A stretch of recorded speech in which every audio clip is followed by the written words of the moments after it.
Hai kawan kreator, gue Yoyo dari Creator Hub, The Community Podcast. Podcast kreator khusus membahas seputar komunitas. Hari ini kita kedatangan Bang Ucok yang merupakan founder dan juga sekaligus praktisi industri kreatif yang udah lama Bang ya, 10 tahunan? Ya, 10 tahunan. Komunitas ini, komunitas apa sih Bang kalau saya boleh tahu Bang? Namanya Iya. komunitas tukang desain. Tukang desain? Iya. Di dalamnya ada apa? Ya tukang desain sih, bukan tukang mebel ya. Tukang mebel. Desain di sini itu apakah desain dalam arti apa? Apakah desain grafis atau desain kan ada mungkin kayak kontraktor kan macam ada gambar dan sebagainya. Apakah ada di dalam situ atau bagaimana Bang? Ya, harapannya sih semua jenis desain ya. Atau desain itu kan kalau kita artikan itu jadi perancang gitu. Jadi mau dia grafis, mau dia fashion, mau dia desain karakter, bahkan sampai ke kontraktor sekalipun gitu. Nah itu juga berharap di komunitas ini tuh bisa banyak sharing. Jadi wadahnya sekaligus. Komunitas ini udah berapa lama Bang? Pasca COVID ya. Pasca COVID? Pasca COVID. Baru berarti? Masih lumayan baru lah. 2000, kalau nggak salah fix itu di 2023 sebenarnya. Menjadi nama komunitas tukang desain. Menjadi nama gitu. Sebelumnya? Sebelumnya design with PowerPoint tadinya. Tapi khusus toolnya PowerPoint aja? Ternyata ada need dari teman-teman gitu kan, minta tools dari misalkan Photoshop, Canva dan lain-lain gitu kan. Nah, akhirnya kita coba menyesuaikan di 2023 itu fix kita ubah brandnya tuh jadi komunitas tukang desain. Jadi lebih general ya? Yeah. Jadi lebih general, beberapa sektor bisa diakomodir di situ ya? Iya, betul. Kemudian kalau anggotanya juga multi macam-macam gitu. Apakah harus ada kriteria khusus untuk anggota? Yang jelas pasti harus bisa desain dulu ya. Karena untuk desain kan harus bisa desain dulu. Kalau misalkan bisa desain enggak harus. Jadi ini sebenarnya komunitas tuh open public gitu. Siapapun bisa join gitu. Jadi karena kan kita basicnya online ya. Jadi orang tahu akun komunitas tukang desain, terus dia tahu link join ke grupnya gitu, udah join aja ke grupnya. Nanti di verify sama adminnya, baru bisa ya udah sharing bareng-bareng di dalam kayak gitu.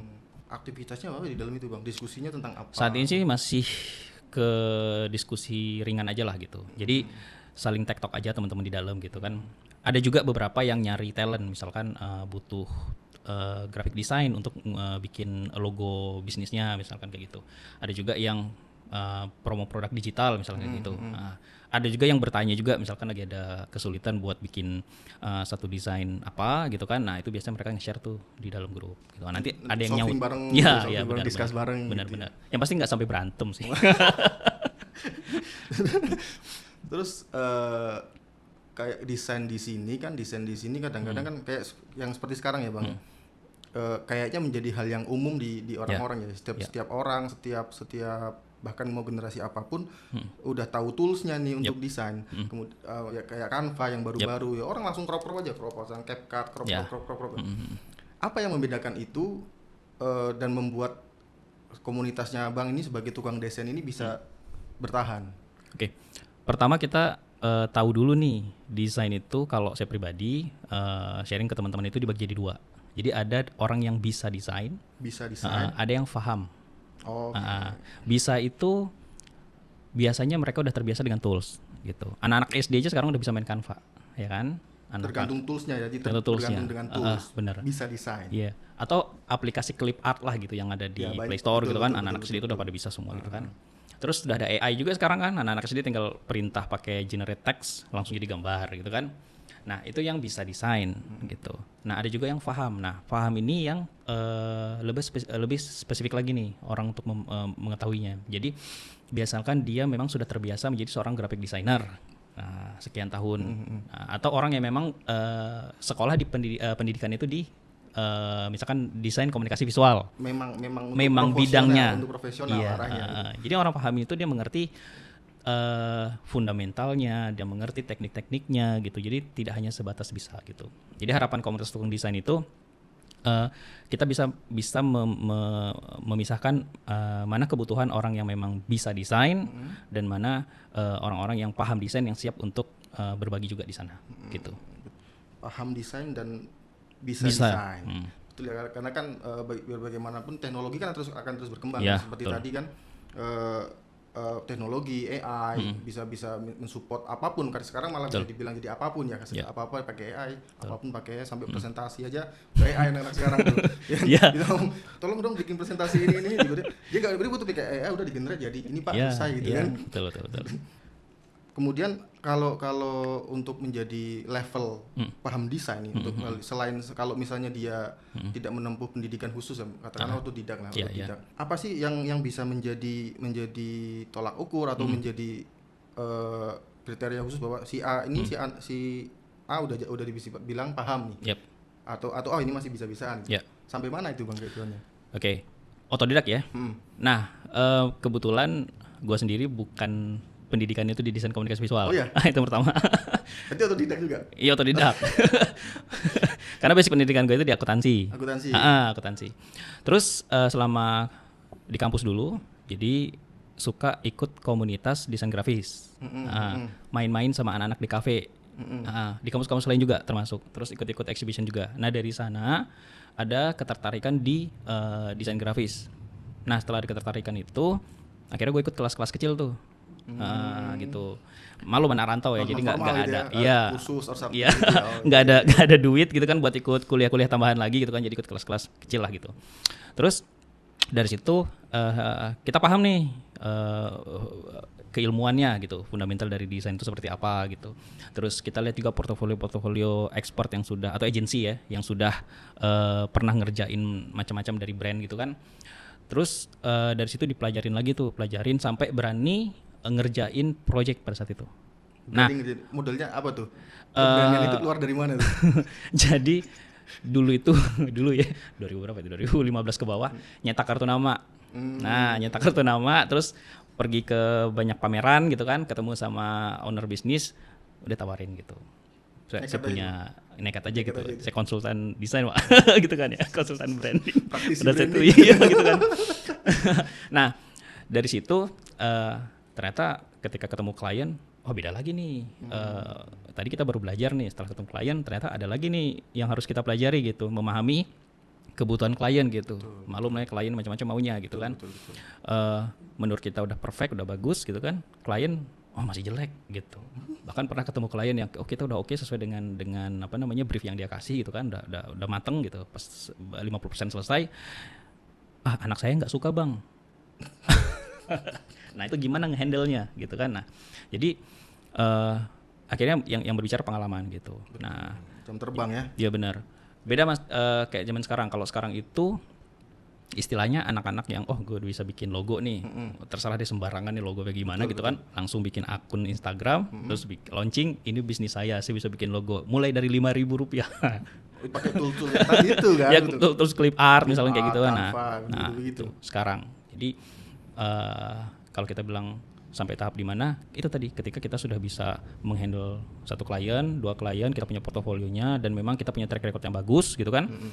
Plus kita mau sharing keilmuan yang pengalaman sama keilmuan yang pernah kita dapatkan gitu kan. Kalau perlu bisa bikin tulisan, nah itu jauh lebih bagus sih. Keren banget ya. Jadi tidak menutup kemungkinan ya, siapapun itu bisa berkecimpung di bidang desain selama ada passionnya sebetulnya kan. Karena kan kalau kita ngomongin desain juga yang kayak tadi kan berjalannya waktu, yang tadi kita pernah tahu lah zaman-zaman dulu kemampuan orang dalam mengoperasikan komputer dalam apa seperti itu dulu kan sepertinya eksklusif sekali gitu kan. Betul ya, eksklusif sekali, dan setelah kesini akhirnya semua orang kayaknya harus bisa deh itu. Kalau di industri ya, kalau di corporate dan sebagainya. Desain pun kemungkinan akan seperti itu ke depannya. Gimana menurut tanggapannya menurut Abang? Sudah.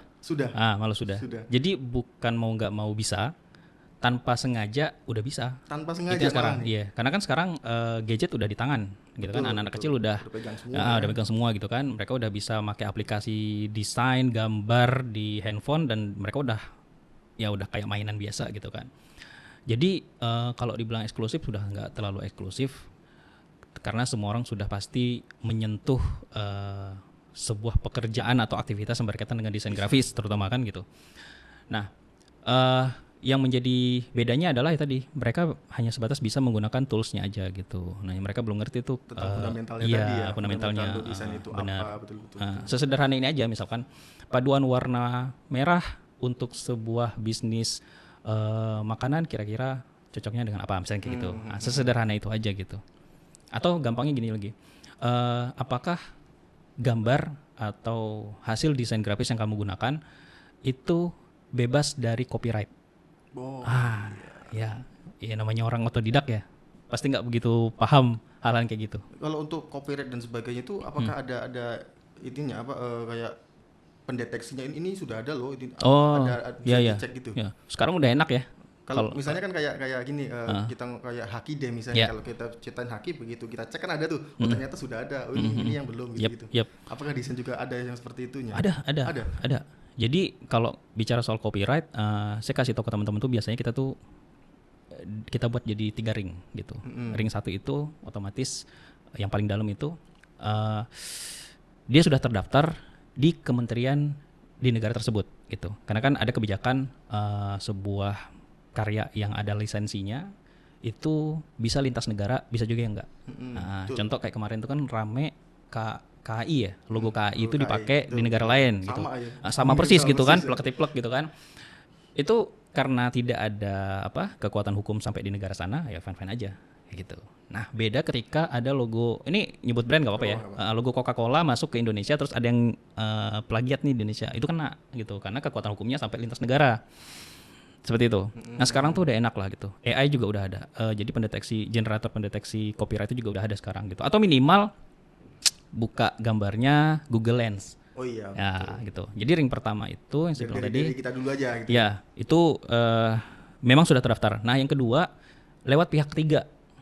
Itu biasanya orang-orang yang bikin karya terus dia ngupload karyanya itu di situs-situs yang dilindungi hak ciptanya. Contoh website Freepik. Ada Freepik, ada Microstock dan Shutterstock dan lain-lain lah gitu. Nah itu biasanya ada ketentuan juga gitu. Kalau gampangnya gini deh, orang kita itu suka banget download gratis. Betul. Terus mau bikin desain untuk UMKM misalkan, terus fontnya kita ambil nih dari website misalkan 1001 font misalnya kayak gitu.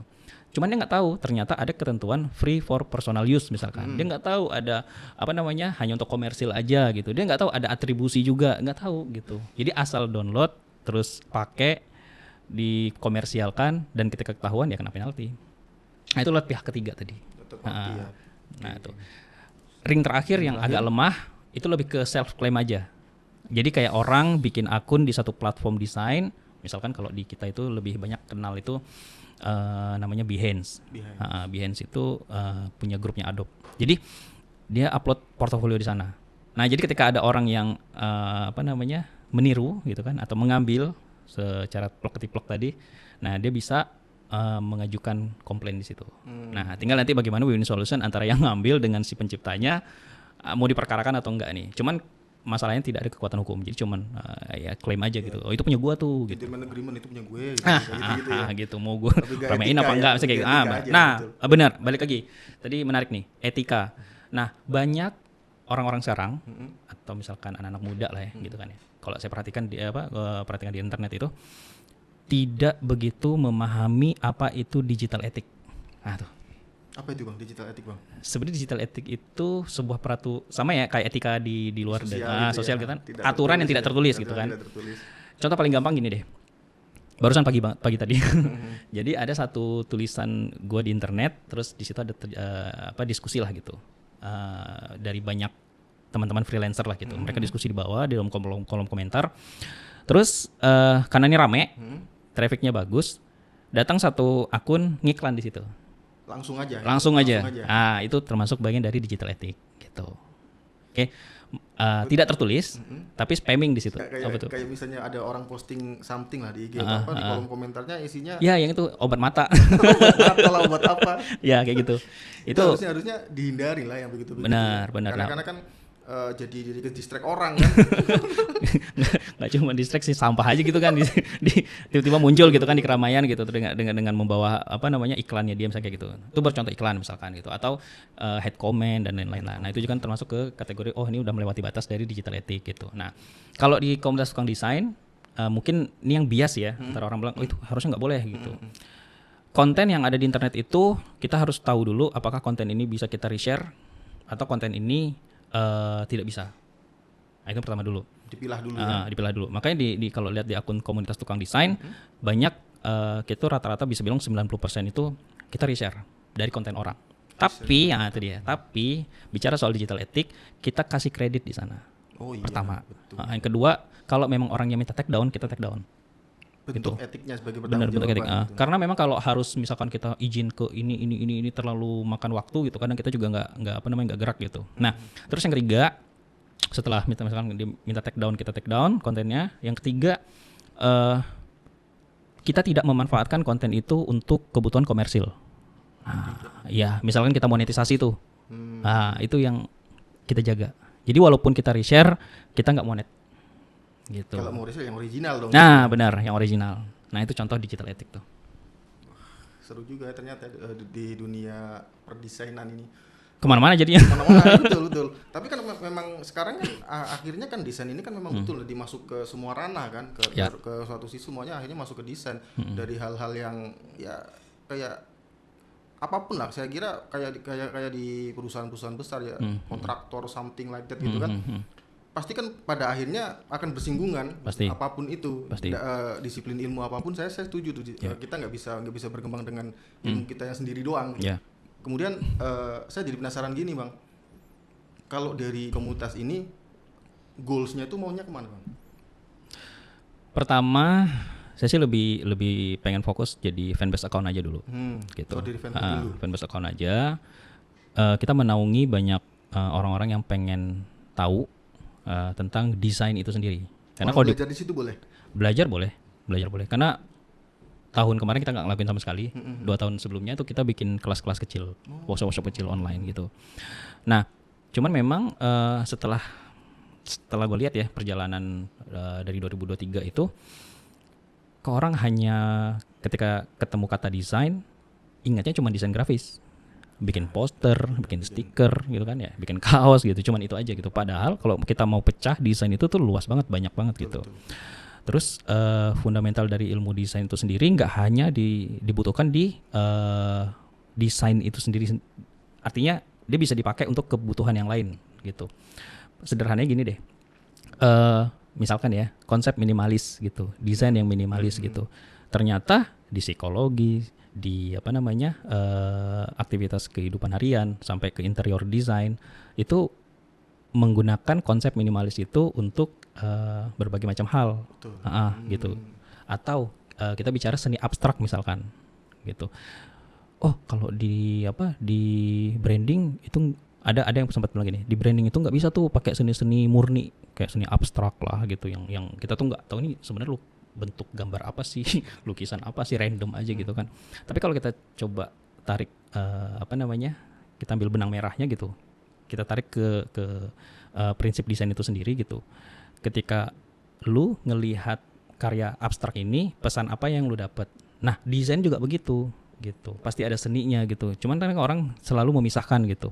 Oh, nggak bisa gitu. Ini seni murni, yang ini desain untuk kebutuhan bisnis gitu. Itu nggak bisa disatukan. Tidak harus seperti itu gitu. Banyak juga bisnis-bisnis yang menggunakan seni murni untuk kebutuhan marketingnya mereka. Gue setuju banget. Nah, kayak banget. Gitu. Karena ya seperti itu, pada akhirnya kan kita tetap tuh harus bersinggungan kan. Yeah. Orang-orang ya kita bikin brand atau misalnya bikin logo baru lah. Kalau lihat desainnya nggak ada seninya ya kan juga garing ya Bang, jadinya nggak bisa ningkatin value dari produk itu kan. Benar. Dan itu terjemahan tiap orang juga pasti berbeda gitu. Ini yang lagi ramai kemarin tuh desain ala Ahmad Dhani itu tuh sempat ramai banget tuh. Yang apa tuh Bang? Jadi Ahmad Dhani itu sampai ada istilah desain ala Ahmad Dhani gitu. Kalau kita coba ingat ya, desain-desain yang pakai Microsoft Word misalkan tuh cuman ya foto, terus ada word art gitu kan ya. Nah, sekarang gitu di apa istilah, netizen ini kan suka ngasih istilah ya. Diistilahkan sama netizen itu menjadi desain ala Ahmad Dhani gitu. Karena terakhir dia ngeluarin poster gitu kan dengan modelan kayak gitu. Dan rame gitu. Nah, pertanyaannya, kalau lu bilang itu desain jelek, tapi kok bisa rame? Tapi kok menarik atensi orang-orang? Tapi kok dibahas dan diterima gitu. Sampai ada diistilahkan lah gitu. Jadi desain ala Ahmad Dhani. Nah, itu tuh yang gue bilang tadi, desain baik itu kebutuhan untuk bisnis ataupun itu seni gitu kan, murni itu. Ditambah lagi dengan tiap orang tuh terjemahan juga beda-beda gitu. taste-nya juga beda-beda gitu kan. Di situ tuh yang banyak orang kurang begitu paham gitu. Makanya itu yang jadi yang pada akhirnya tergantung dari desainernya itu sendiri yang bikin desainnya jadi unik kan akhirnya kan, karena kan tesnya itu pribadi kan. Iya, kalau udah ngomongin seni pasti tiap orang pribadi punya. Iya, punya tesnya nih, misalnya kecondongannya, kecenderungannya kemana. Gitu. Biasanya kan itu yang jadi ciri khas kan. Itu yang nggak bisa didapat dari sekedar kalau masih levelnya masih baru bisa ya, baru bisa desain dan belajar, belum paham, maka ya pakai seperti itu aja gitu. Iya. Gitu. Makanya kan ya salah satu expert graphic design di Indonesia itu yang dikenal luas sama orang gitu, itu si Rio Purba. Dia pernah bilang kayak gini, nggak ada desain yang bagus sama jelek gitu. Nggak ada desain bagus sama jelek. Itu nggak ada gitu. Ya kalau dipikir ya benar gitu. Desain tuh nggak ada yang bagus, nggak ada yang jelek gitu. Karena kadang-kadang memang orientasi orang kan perspektif beda-beda. Sama kayak seni ya berarti ya. Sama. Ya kalau gue dikasih tambahannya, emang nggak ada desain bagus sama desain yang jelek. Yang ada tuh desain itu yang bercerita. Desain yang bercerita. Iya. Ketika lu ngelihat satu desain, lu bisa langsung paham gitu, maknanya terus apanya. Ini maksudnya apa sih gitu. Oh ini ceritanya gimana sih gitu. Nah itu. Paling gampang gini deh. Kenapa anak-anak sekarang, jadi gue sempat ngetes anak gue tuh waktu masih umurnya 3 tahun. 3 tahun dia udah kenal Electronic City, dia tahu. Alfamart Indomaret udah lewat lah gitu, udah paham banget gitu. Udah paham, itu di sana. Iya. Dia Hawk Band dia paham. Jadi maksudnya paham dari, gue coba tes dari jarak kejauhan gitu, seberapa kilometer gitu kan. Oh udah mulai kelihatan nih brandingnya, warnanya gitu kan. Gue tanya sama anak gue, coba di sana ada apa? Oh itu ada Electronic City katanya. Kok bisa hafal? Nah itu. Jadi ketika dia melihat satu desain branding itu, oh ternyata desain itu nempel di dia gitu, bercerita di dia. Dia tahu, oh kalau kesini saya mau cari TV misalnya kayak gitu. Oh kalau kesini saya mau cari jajan. Nah gitu. Idealnya sebuah desain itu langsung bisa merepresentasikan isinya apa gitu ya. Iya. Gitu. Nyangkut ya. Betul. Gitu. Makanya saya bilang, desain yang bagus itu yang bercerita. Yang bercerita, desain yang bercerita. Wah, menarik sekali nih ya. Saya juga ada penasaran ini, Bang. Sekarang ini kan fenomenanya kan ya ke awal lagi ya, apa-apa AI, gambar digenerate, kumpulin, video ya, audio, semua skripsian bahkan apapun di AI, di gambar-gambar. Kemudian hal-hal seperti itu kan kadang-kadang mungkin bisa melukai ego desainer nggak sih? Kok sekarang gampang amat ya, perasaan seharusnya kan kita kan desain itu kan yang seperti ini, seperti tadi kan, jadi dasar fundamentalnya itu seperti apa, terus untuk memacu teman-teman desainer biar tetap semangat, mereka tetap mau berkembang dengan keadaan kita yang sekarang yang serba praktis ini gitu. Menurut tanggapan Bang Ucok gimana, Bang? Oke. Pertama ada 2 hal yang pengen gue kasih tahu dulu nih. Yang pertama, kayaknya istilah ini udah umum ya. Nggak ada sesuatu yang baru itu di bawah matahari. Ada yang pernah dengar nggak? There is something there is nothing something new under the sun gitu. Nah, jadi kalau misalkan seorang desainer tuh bilang, oh ini cuman gue yang punya gitu, ini karya gue, nggak ada yang sama lah gitu, unik misalnya kayak gitu, nggak juga gitu. Karena tetap potensi diduplikasi tetap ada dong. Bukan cuma duplikasi, lu bisa membuat itu karena lu menyerap berbagai macam informasi dari masa lalu, ya kan? Gitu, lu lihat A, B, C, D, lu gabung jadi satu. Itu pertama. Terus yang kedua, 2018, 2019, gue sama teman-teman sempet riset soal computational thinking, bagaimana cara komputer itu berpikir. Itu istilah AI belum keluar, tapi kita lebih mengenal itu dengan IoT, Internet of Things. Nah, jadi sederhananya kalau mau dijelaskan cara berpikir komputer itu dia mengumpul data, terus dia membuat pattern data itu, mengklasifikasikan. Setelah mengklasifikasikan pattern itu baru dia menyimpulkan. Misalkan setelah dikumpul data random, diklasifikasikan sesuai dengan patternnya. Misalkan ada 4 pattern, terus dia mau ngambil satu A, B, C, D, dia ngambil yang B. Nah, yang B itu dia generate lagi menjadi satu kesimpulan. Nah, cara kerja AI saat ini yang gue tahu seperti itu. Sama, ya. Semua. Jadi gini, kenapa pertama kali AI keluar yang diserang itu artis? Maksudnya artis ini ya, seniman, baik itu manual, digital kayak gitu, atau desain grafis gitu kan, atau ilustrator. Kenapa mereka duluan yang diserang gitu? Sebuah industri kreatif yang kita kenal tuh abstrak, ya kan? Betul. Kenapa bukan apa istilahnya ya? Yang bukan sesuatu yang ada patternnya kan? Bukan. Iya, yang tersistem gitu. Anehnya di situ kan, kenapa malah seniman dulu nih yang diserang sama AI gitu? Kenapa? Karena sejak dulu ada internet, seniman itu senang membagikan hasil karyanya dia tuh di internet. Gampang. Jadi dia udah dengan sukarela nih masukin portofolionya dia gitu. Oh ini gambar-gambar gua. Iya gitu. Jadi akhirnya internet merekam itu, terus mengumpulkan patternnya, sehingga ketika kita minta perintah AI lewat generate text gitu kan, misalkan buatkan saya gambar ini gitu. Dia udah ngambil data itu semua di bank data di internet itu. Nah sampai jadilah satu gambar gitu. Nah paling gampang deh. Kalau kita punya temen yang jarang posting foto dia di internet, nah coba minta AI bikin gambar kayak dia, belum tentu dapat. Tapi kalau public figure, ibaratnya nih kita minta dia buatkan gambar public figure, pasti udah bisa. Kenapa? Karena foto dia di mana-mana. Datanya banyak. Datanya banyak gitu kan. Nah apalagi karya seni gitu. Jadi semua data itu udah banyak gitu kan. Mereka AI ini mengenerate itu menjadi satu hasil, entah itu gambar, video atau audio sesuai dengan yang kita perintahkan. Nah, kita lihat ini 2023 ke 2025. Ini masih awal ya. Bagaimana generate AI itu untuk membuat sebuah video. Setahun aja dia udah bisa bikin video yang tadinya kita lihat, oh ini ketahuan nih AI ini. Masih jelek videonya. Setahun doang.